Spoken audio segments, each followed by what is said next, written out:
What's making people so upset? So I'm on the phone with a patient yesterday. I had to make this video after I had this conversation with him. I'm talking with a patient. I do the telemedicine thing. And I'm talking to someone from California. And he's like, I'm so upset. I think troops are going to be invading California. Federal troops are going to come in and take over. And I'm like, wait a minute. You're watching news all day? Let's stop watching the news. I can't tell you how many patients in this practice are watching the news all day long. The news is going all day long. If you want a recipe to become upset, stressed, watch the news all day. I don't care what channel you watch. It's always they're playing with your emotions. You watch any news, I don't care what it is, they will play some story that is aimed at upsetting you or making you feel angry, or hateful, or like wanting to attack, or a feeling as though you have to act immediately to enrage you. It's ridiculous. Maybe in a state of 10 million people, they'll show one incident where someone's dinner table gets disrupted, but the other 10 million people are having good interactions. Let's just take a step back. If you want to learn about what's going on, or learn about politics, or what someone's platform is, read it. Google their name, Google what platform they are, or Google what's going on and try and get multiple sources. And let's just take a logical step back and just read it. Because whatever's going on when you read it seems pretty reasonable. There aren't that many inflammatory things out there when you read it, but when you sit and watch the TV, it's very repetitious. They repeat the same upsetting thing over and over and over again. So then you think like that's a common thing. No, these outrageous things are not that common.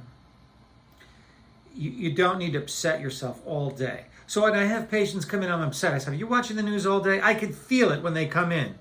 And they'll say something, and I could say, like, that's like one incident that you've projected, and now you're assuming the whole society is like that? No. Most people are getting along. Most people are not having all these political and racial tensions in their life, because Americans actually get along pretty well. Think about it. You go to work, you drive your car, you get along with pretty much everyone. People are not really fighting every minute of their day. It's really not happening for, I would say, 99% of people. Yeah, there's some people who riot in the streets, but what percent is that? I bet you it's like 0.1%. 99.9% of people are like, okay, live and let live. Let's all just get along and get to work and, live our lives. But if you watch the news or you go on social media, they play things which are inflammatory, racially provocative, politically provocative. Don't watch the news. If you have any sort of stress or anxiety, stop watching the news. Since March 15th, everyone's just sat around and watched the news. Enough with the news. Enough. Stop watching the news. Stop watching it on social media, Facebook, Amazon, wherever medium you use, TikTok. Stop watching the news. Learn something new. Read about what's going on. It's much less emotionally provocative, and it's much less emotionally draining.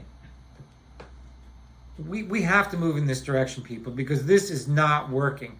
And all my patients, I immediately have to say, stop watching the news. Stop watching social media news and sitting there and getting addicted to one reel, one tape after another. Enough.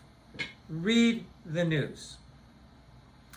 Spend your time reading about things which are educational, which improve your skills, help you learn a new hobby, a new interest. Focus on that. It's therapeutic, and it'll bring positive feelings to you, and you won't be so filled with hate, resentment, vengeance, all these negative emotions that are projected on you from the screen. Enough. Let's just tone it down and let common sense rule. I made this video because it's amazing when I have patients and I see them a month after I tell them to stop watching the news. He's like, oh, I think I was addicted to that news. I go, yeah, you were. And you were just getting brainwashed to thinking everything was horrible. It's not horrible. You know what's horrible? Fires in California, a hurricane in Louisiana.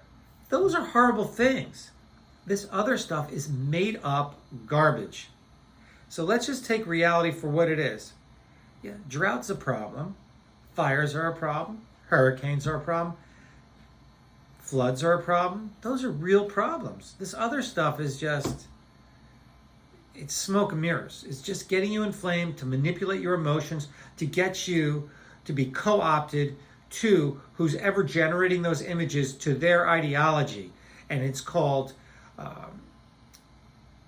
ideology supremacy. They want their ideology to be supreme, and they want you to conform to their ideology. And so they project and do whatever they can, take advantage of people's emotions to get you to buy into their ideology. That's all it is. Enough of it. And it's voluntary. Don't do it. I hope that helped. Please stop watching the news. Read the news. Stop watching these videos and on social media that are geared, the algorithms, towards inflaming your emotions and manipulating your emotions so that you conform to the ideology of the person who generated those images. They're controlling you. Don't let them. Stop. Thanks. You can read about this on my blog at Agresti.com, and I appreciate some subscribers. Anyway, behind me is the 1K. I have 1,000 viewers on YouTube. Yay! And I got a haircut today. Bye.